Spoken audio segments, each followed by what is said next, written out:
The majority of Egyptians, after the uprisings, voted in Islamists. 75% of the Egyptian parliament today is either Muslim Brotherhood or Salafi, a kind of Wahhabi Islam, a very strict Sharia adherence.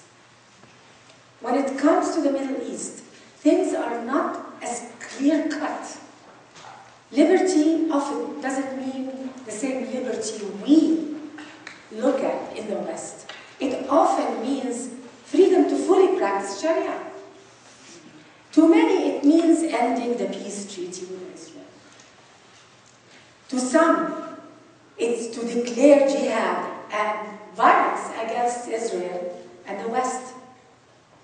And to others, it means the beginning of the road to the Islamic Caliphate. That's what some regard freedom. The Arab Spring has not succeeded 1 year after the revolution. Before I proceed, I just want to emphasize that I'm not here to talk about people or to offend the good and peace-loving Muslims. I'm here to speak about an ideology and a legal system that is the official law in about 54 Muslim countries around the world. I think we can all agree that in America, no ideology, no religion, secular or nothing, or even being an atheist, no ideology is beyond question. The day America shies away from freedom of speech is the day freedom ends for everybody. Most people, including myself, don't want or care to criticize any religion, let alone the religion I was born in. In the sense that a religion is a relationship with God. This is a personal relationship with God. But if religion expands itself so much that it becomes the state, and if that state, the religious state, has a very elaborate legal system called Allah's law that controls every aspect of life and activity of the citizen, and that this state, the religious state, has a military institution called jihad. Jihad violates other nations, people who don't want to be Islamic. Then that religion is no longer a private matter, or it's immune to criticism. It has become a state. By assuming the role of the government, religion has opened itself to criticism. So any religion, and it doesn't matter if it's Christianity, if it's Islam, if it's Buddhism, if it controls the state, then it is not immune to criticism, and I think we all should agree with that.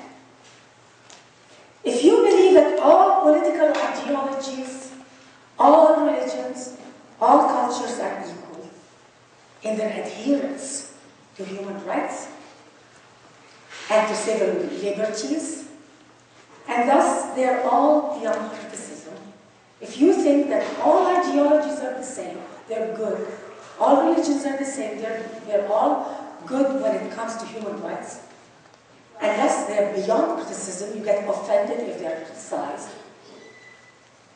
then there is no need for education. Why do we go to university? To distinguish between what and what? If everything is the same.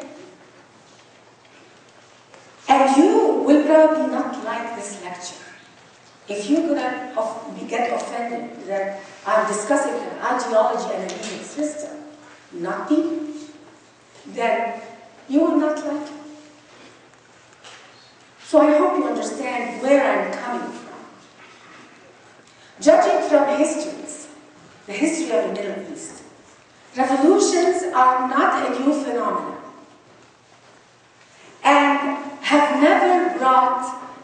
democracy and freedom. I was born during the 1952 revolution in Egypt.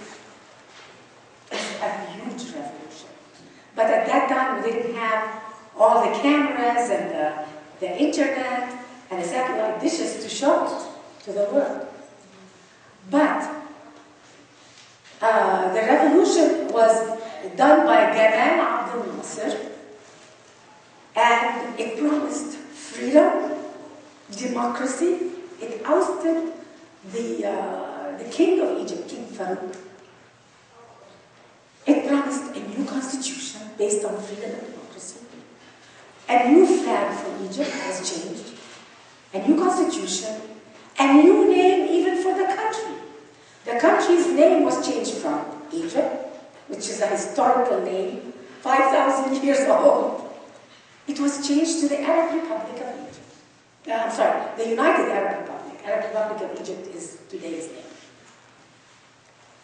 The name of the largest square in Cairo was called Ismailia Square. Gamal Abdel Nasser went to the square and announced, this is going to be Tahrir Square. This is going to be Liberation Square. And this is where the revolution last year happened. But the era of Nasser turned out to be one of the most oppressive periods in Egyptian modern history, ushering a long period of wars, socialism, confiscation of property of people, poverty, a rising illiteracy, and an economic basket case Egypt became. From the year 1952 until last year, 2011, Egypt had 3 presidents. You see how many presidents America had during that period? It was presidency for life. I lived under oppressive dictatorships and police states. I witnessed oppression of women, female genital mutilation, polygamy, honor killing.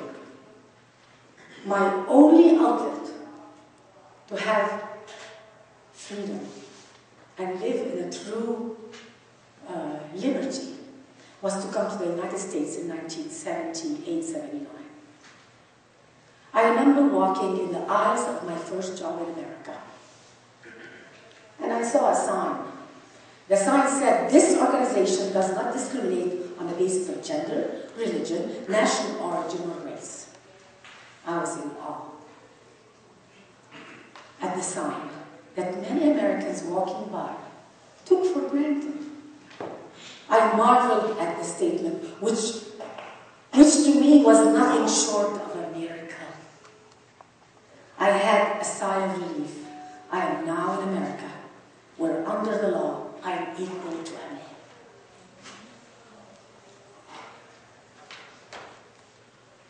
I never took my freedom for granted. I was glad I left the repetitive cycle of revolutions and dictatorships, counter-revolutions, assassinations, coup d'etats. I am living in a stable political system. Even if you don't like the president, in 4 years you can always change it. Hallelujah.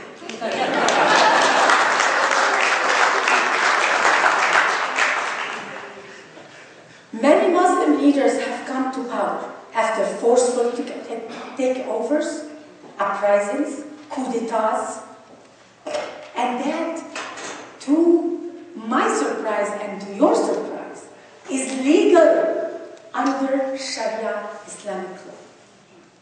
Actually, it's perfectly legitimate, and the masses are all often jubilant and satisfied with the new leaders.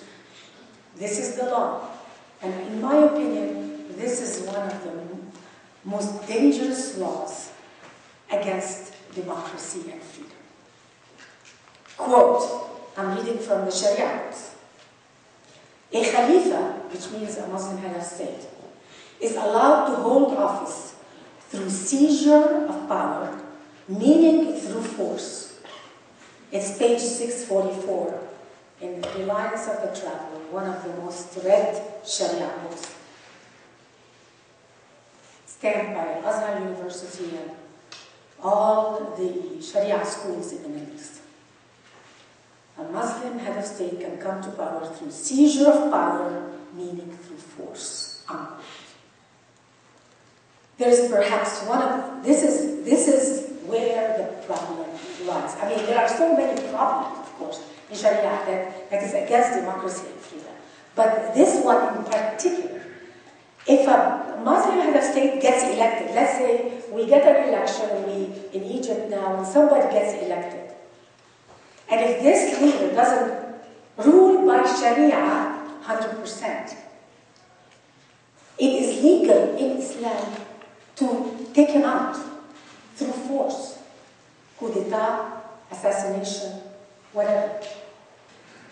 Is it any wonder that if you look at most of the leaders in the Muslim world, most of them came after the assassination, a coup d'etat, an uprising, and military took over? Why aren't they complaining in the Middle East about that? Because it's legal under Sharia. Nobody knows that. Nobody even reads what's in the Sharia books. So how can a Muslim country achieve freedom and democracy and still practice Sharia? This formula cannot reconcile. And that's why several Islamic leaders in Egypt, after the revolution, started attacking the idea of democracy and freedom. Because suddenly they discovered they are being entrapped here. Yes, they might be voted this time, but they might not be voted next time.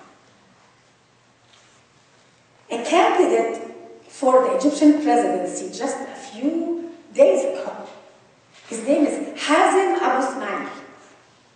You can go to the internet and read what he said. Actually, he said that you can watch him on Egyptian TV. He was speaking on Egyptian TV, and that's what he said.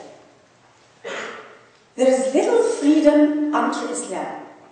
And he compared being a Muslim to being a member in the military. And he even said, you must obey all its dictates in the military, including the dress code, he said. So if you're a Muslim, according to this, he's a religious leader and a candidate for the presidency. And he considers Islam, there's nothing called freedom under Islam, there's nothing called democracy under Islam, and it's like joining the military. Mr. Ismail was honest.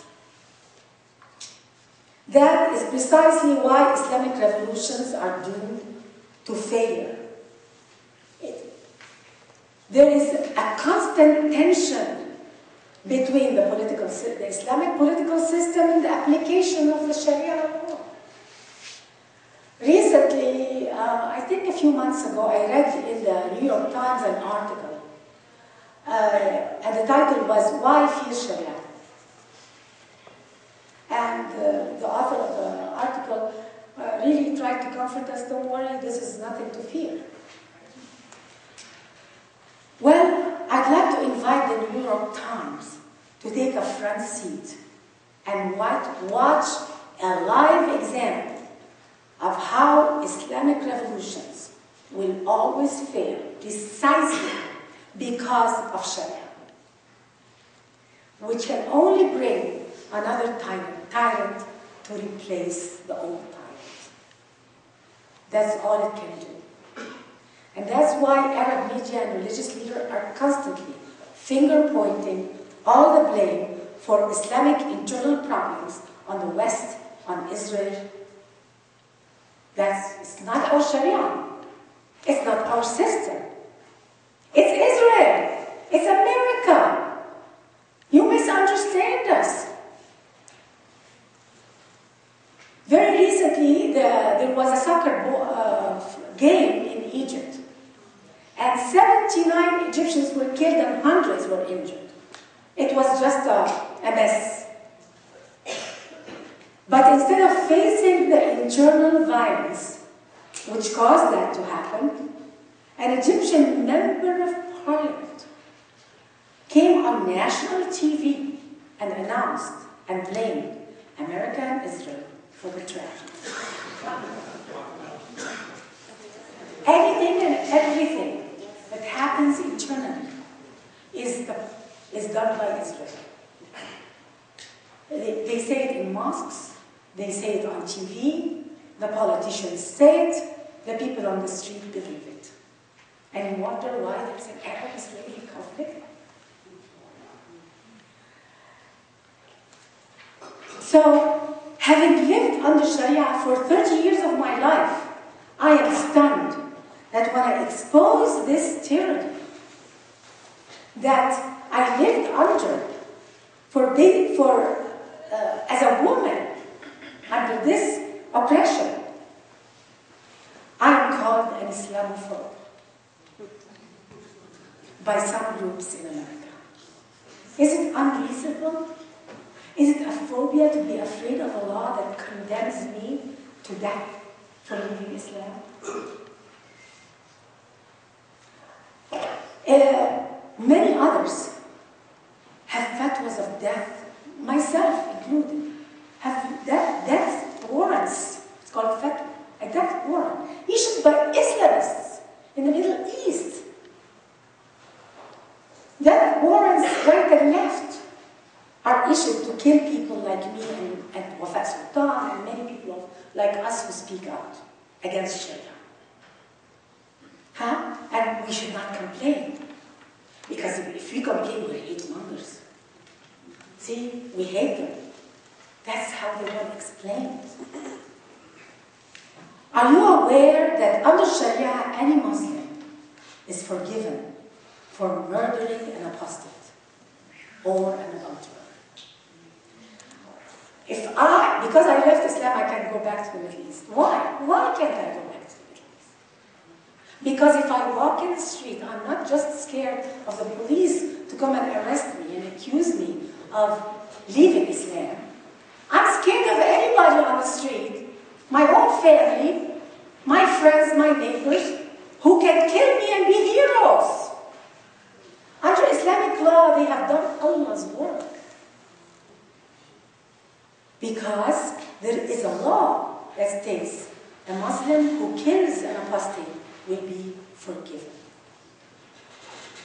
Encouraging vigilante street justice. Why is the legal system in the Middle East a mess? Why do we see people going and burning embassies and rioting and killing whenever they get mad? Whenever anybody offends Islam. Why do they do that? Because Sharia entrusts them. It doesn't entrust the government and the police. It entrusts vigilante street justice. They go to the Friday prayers and the sheikh tells them, did you see what they did in Europe? They have a cartoon that's making fun of our prophet. Go riot. They leave the mosques and they run and burn the embassies and kill them. It's legal under Sharia. Everything goes back to Sharia. And is it Islamophobia? If the two American girls who were shot by their Egyptian father in Texas because they had American boyfriends, they were killed, 16 and 17-year-old girls. Is this Islamophobia? Is it Islamophobia to be afraid of Sharia? Women who get flogged if they are seen in public or in Starbucks with a male who is not a blood relative or a husband? Is that Islamophobia? Is it Islamophobia to be afraid that your marriage will be annulled by the government if a Muslim woman marries a non-Muslim? It's against the law of Sharia for a Muslim woman to marry any man who's not a Muslim. And it is the right of the state to declare that marriage illegal. Is that the law you're welcoming in America and calling me Islamophobe for? If a woman refuses to cover up in some countries, it's against the law. They can arrest her and they can flog her. In Egypt now, it's not yet the law, but there are pamphlets being passed in Alexandria and Cairo telling the women on the street, if you don't cover up, we'll throw acid in your face. Some Christian girls in Egypt and women are covering up the Islamic way to survive on the street. Under Sharia, freedom of speech is restricted, highly regulated, and there are blasphemy laws against criticizing any aspect of Islam or Sharia. Just recently, a Saudi journalist said something that's really not very benign. And he had to, because there was people wanted to arrest him and kill him, so he escaped to, I think he escaped to another Islamic country, and Saudi Arabia got him back. God knows what's going to happen to him. So, is this the freedom of speech that American young people who defend Sharia, is this the kind of law you want to welcome? And anybody who criticizes Islam, Sharia, anything, becomes an apostate that has committed a high crime punishable by death. Middle East jails are full of people who coincidentally sat on a Quran. There's a Filipino woman who went to jail for 4 months in the Arab Emirates because in the house there was a Quran on the sofa and she sat on it. She didn't know it was there. Immediately the owners reported her to the police and she went to jail for 4 months. So these are the many things about Sharia that are very oppressive. There is no age limit for girls to be married under Sharia. You can be born and they write the marriage certificate with any man. And when she is 8 or 9, he can consummate the marriage. I'm sure some of you saw in Yemen the 8-year-old girl in Yemen who was filing for divorce. 8-year-old. But she succeeded and got the divorce because it became an international phenomenon and they were embarrassed. Saudi Arabia, there was another girl around the same time who filed for divorce, 8-year-old again. She was sent to her 52-year-old husband. Is that a just law? And until today, it's the law in Yemen, it's the law in Saudi Arabia. It is Sharia law, no age limit for marriage of girls. How can she consent? She can't. Sharia restricts the political system and the duties of the Muslim head of state. Do you think Muslim heads of state, all these dictators are so free to do whatever they want? Tyranny does not necessarily come from the top up. It often comes from the bottom up. One of the duties of the Muslim head of state is to war, to do jihad. One of the number 1 or 2 duties of a Muslim head of state is to do jihad against the non-Muslim world. What does that mean? And I'm going to quote you the law. It's also in the same book. The law states, quote, to war against non-Muslims derived from the word mujahada, signifying warfare, I'm not the one who says warfare. They are saying it. To establish the religion. This is the definition of jihad. To war against non-Muslims, derived from the word mujahada, signifying warfare, to establish the religion of Islam. Page 599, Reliance of the Traveler. Jihad also is defined as a permanent war institution against Jews, Christians, and pagans. When the word jihad is mentioned in the Quran, 97% of the time it refers to killing, violence, or war. Only 3% of the time it does not refer to violence. This gets very complicated. Now we know what's the definition of jihad from the jihad books, from the Sharia books. Now, let's see how laws like that affect the duties of the Muslim head of state. The Khalifa here, quote, this is a law, the Khalifa fights all other people until they become Muslim. Page 603.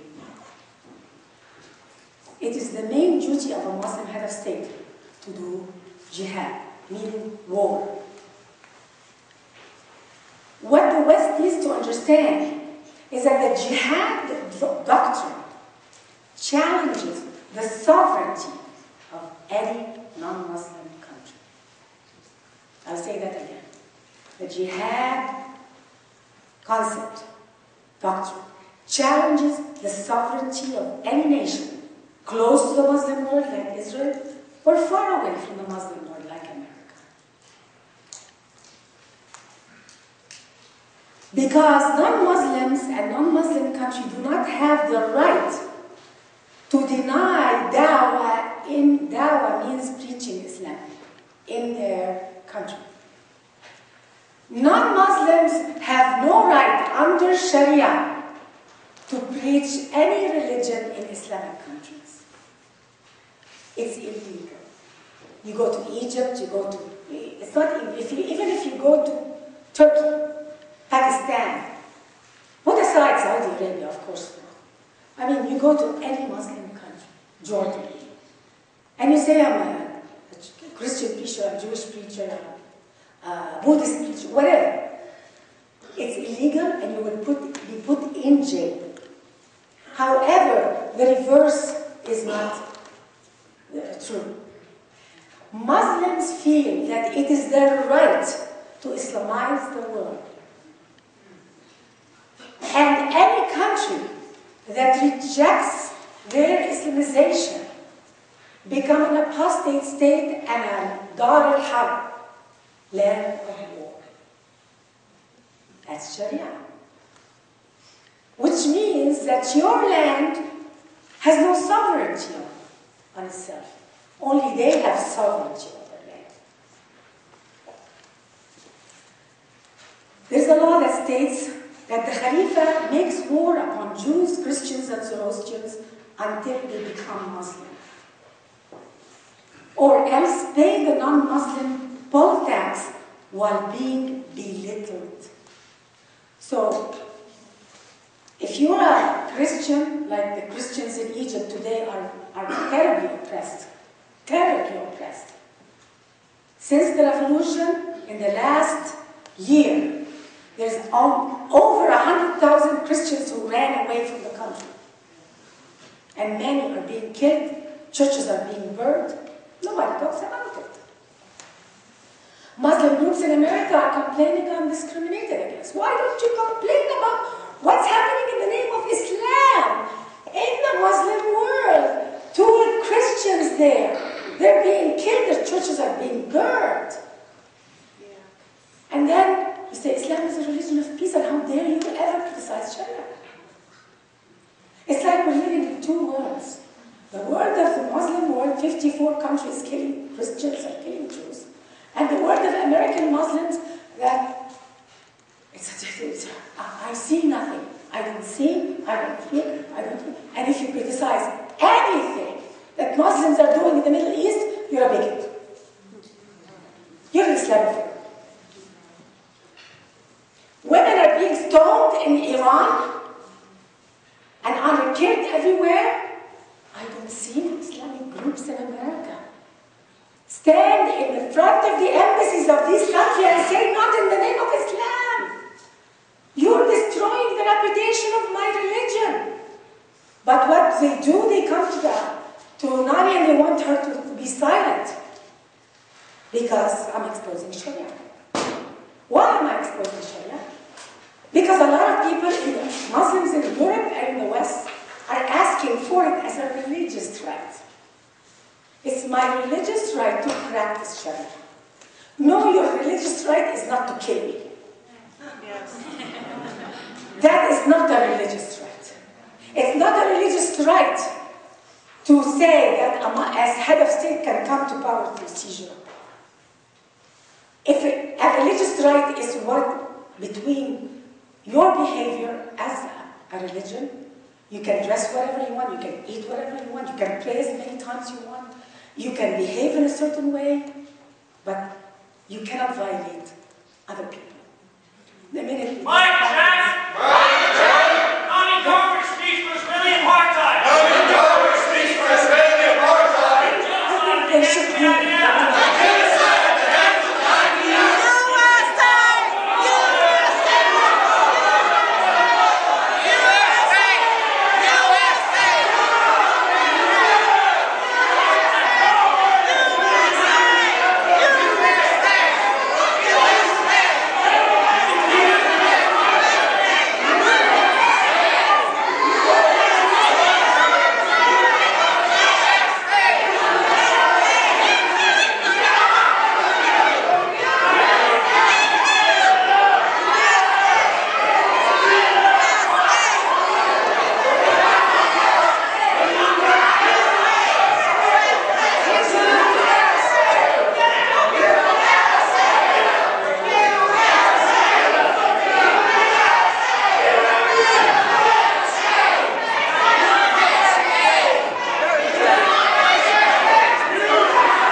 Thank you, ladies and gentlemen. I apologize. It's not your fault. They're right. So a Muslim head of state has no choice but to do jihad against non-Muslim countries. What happens to leaders who don't want to do jihad? What happens to Muslim leaders?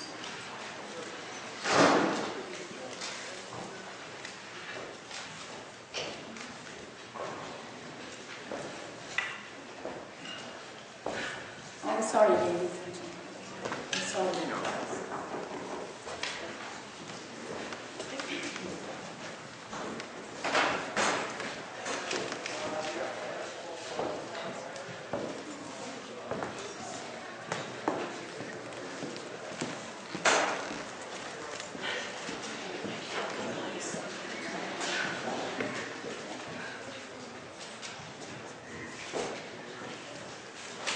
Okay, where we left here, I think the message really made them think.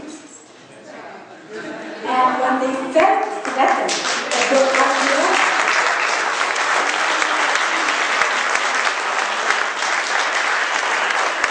because their way of thinking is shaken. So the easiest thing is they want to strike me. It's not, they could have waited till the end.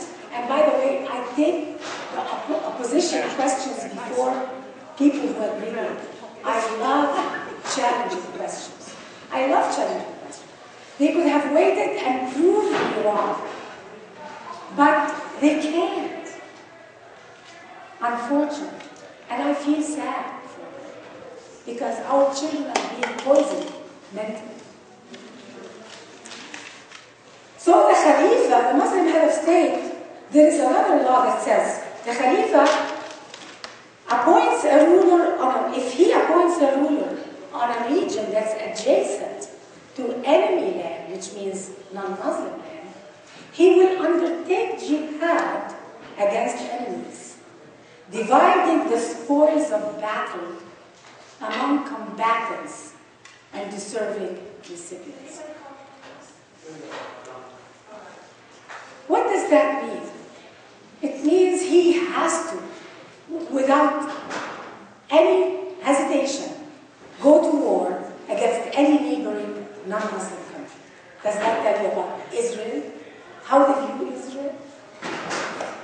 There's also a law for the Muslim head of state that says that a Muslim head of state must rule by Sharia and must preserve Islam in its original form when it started in the 7th century.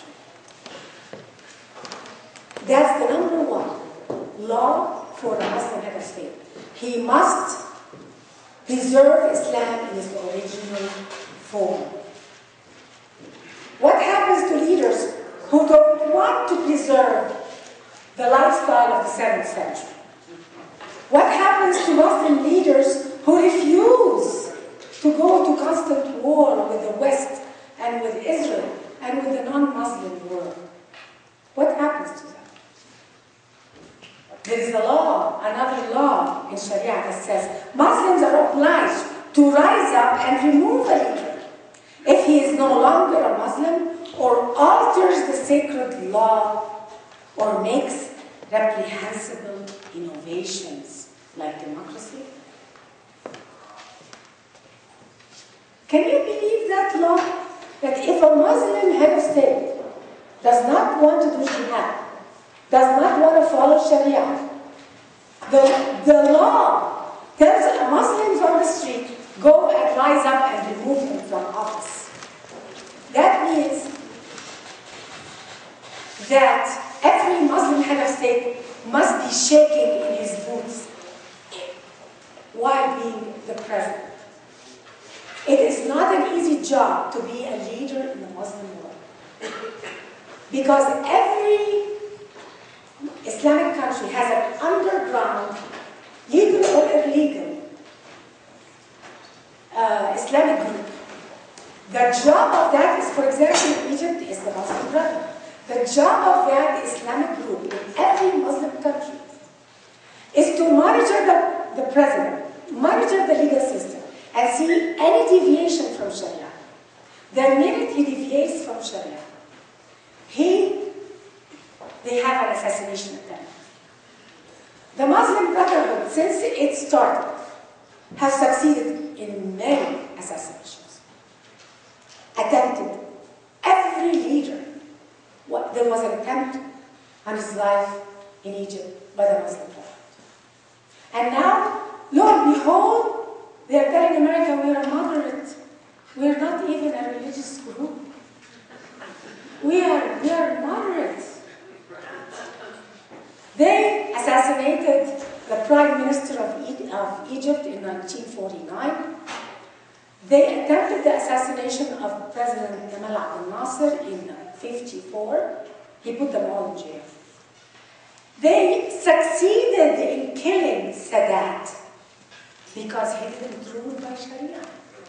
He violated his duty to do jihad. See, when Sadat went to Israel, signed a peace treaty with Israel, and took it seriously, that was a violation of Islamic law. And which means what? He has to be killed. The day Sadat signed the peace treaty with Israel, hundreds and perhaps thousands of mosques in Cairo, across the Middle East, thousands of mosques issued a fatwa of death on his life. Now you know the dilemma of Muslim leaders. What do we do? Do we please international law? Or do we please our Sharia? Or do we get killed? And that means that only tyrannical governments can survive in this atmosphere. Only tyrannical governments can survive. Otherwise, you get assassinated right away. Because no one can accomplish the perfect Sharia state. And they try to assassinate everybody. And this is why you have this impossible situation. When Sadat signed the peace treaty, he told his confidants, I know I am signing my death warrant. He knew. He knew that he violated his duty as a Muslim leader.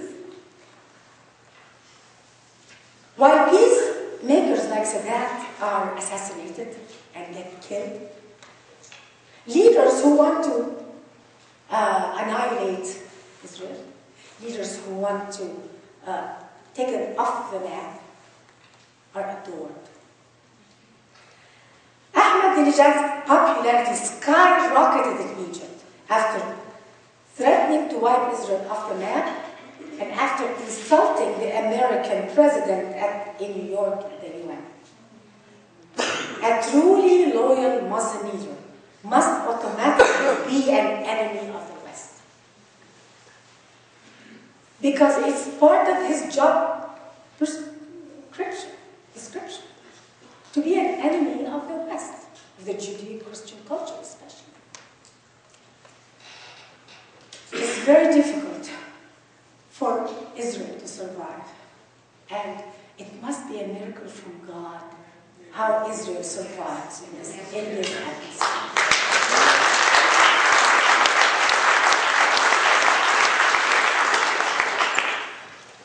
And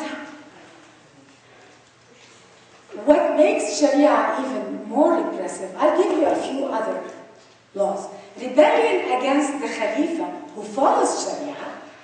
So people like Ahmadinejad and the Khalifas who follow Sharia, rebellion against them is an enormity crime punishable by death.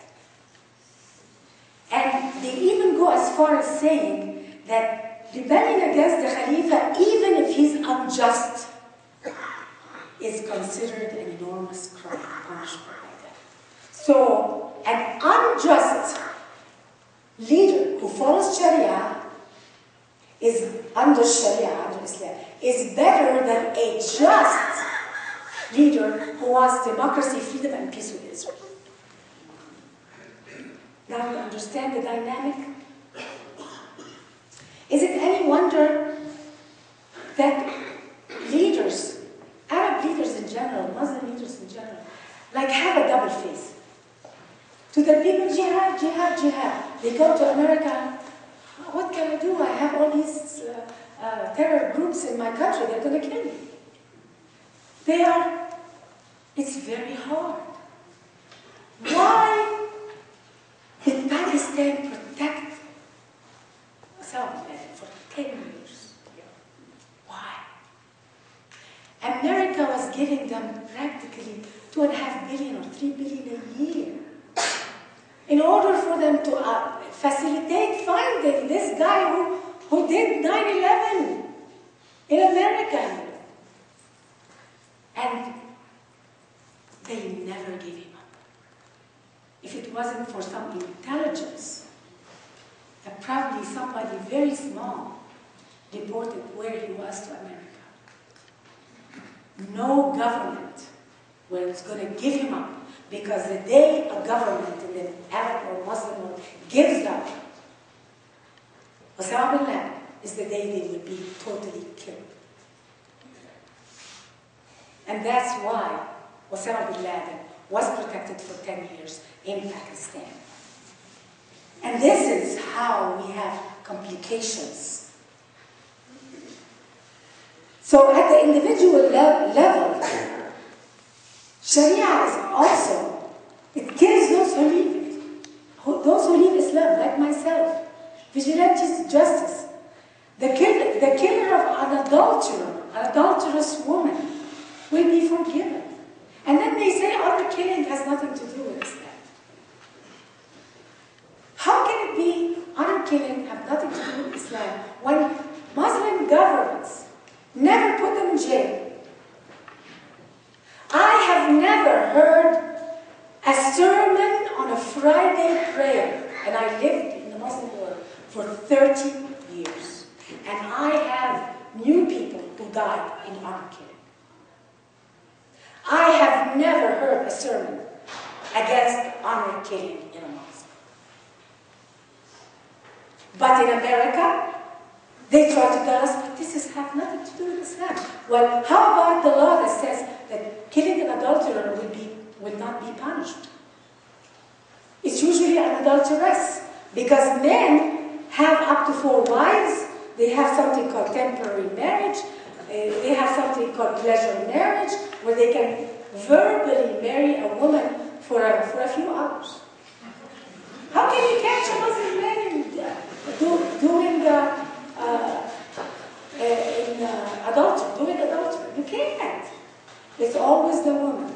And if a girl is raped under Islamic law, she has to find 4 male witnesses to prove she was raped. Otherwise, she's no longer a virgin, and she has committed sexual crimes, and probably her parents will argue. Is this a justice system that we defend in America? Another big problem in Sharia is that, and it's an obstacle to peace also, especially in Israel and the West. Lying to non-Muslims is obligatory if the purpose is obligatory. This is law number R8.2 in the Sharia. Lying is obligatory if the purpose is obligatory. So if the purpose is to do jihad, which is an obligation of every Muslim, then you have to lie. It's not you can lie, no, you have to lie. And in the same book, slander and exaggeration is also allowed by name. They use the word slander and exaggeration if the purpose is lawful. What does lawful mean? God knows what lawful means. It means Sharia, obligation by Sharia. And this is the law we're defending. All this, and I have not even started the laws against women. I mean, I'm sure many of you know that a woman inherits half the man, her testimony in court is half the value of a man. So if a woman and a man go to court against one another, her testimony is half the value of a man. Guess who wins in court? It's always the man. I have grown from the pulpit of mosques. I heard on national television, hearing our religious leaders curse the Kafir, curse the Jews, calling them apes and pigs and enemies of Allah. I heard such cursing prayers all my life. And it happens. Go on the internet. If you dispute what I'm saying, go to memory, watch preaching in mosques and how they preach about Jews and Christians and pagans. And you will see the most derogatory cursing session you'll ever hear from the pulpit of mosques. But believe it or not, if you grow up with this kind of cursing prayer, it can feel and sound normal and holy. It took me years to get rid of this. from my mind. It wasn't easy. And now, what is Israel going to do with this situation? This grave, all the uprisings around it, Syria, Egypt, there's Jordan, Lebanon. I'm predicting there's going to be a lot of civil unrest because the uprisings have not accomplished the freedom and democracy. There's going to be a lot of conflict. And if you notice, every time there's a conflict, like in Gaza, a few years ago when Hamas and Fatah were fighting each other, they were killing each other. What did they do to stop the fighting? They shoot at Israel. They shoot at Israel. And then when Israel shoots back, then that's when they get united again. Egypt, right after the revolution, after 3 days, after Mubarak was ousted, an Islamic leader came back to Egypt triumphantly and held a triumphant rally. 2 million people attended the rally, and the first thing he was preaching was marching to Jerusalem. And people were having signs saying that Eilat is an Egyptian city that we have to take back. Just a few days later, they bombed the pipes, the gas pipes shared with Israel. They are itching for a fight.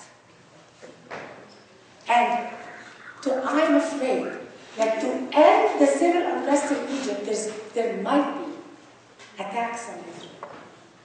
They forgot how Egypt has so many problems, economic problems, social problems, political problems, soul-searching problems, anger problems. And all they're thinking about right after the revolution is how can we attack Israel. It's like they have no problems at all. And that's why they will not succeed. This is not a formula for success. When you neglect looking within, fixing yourself internally first, after the revolution.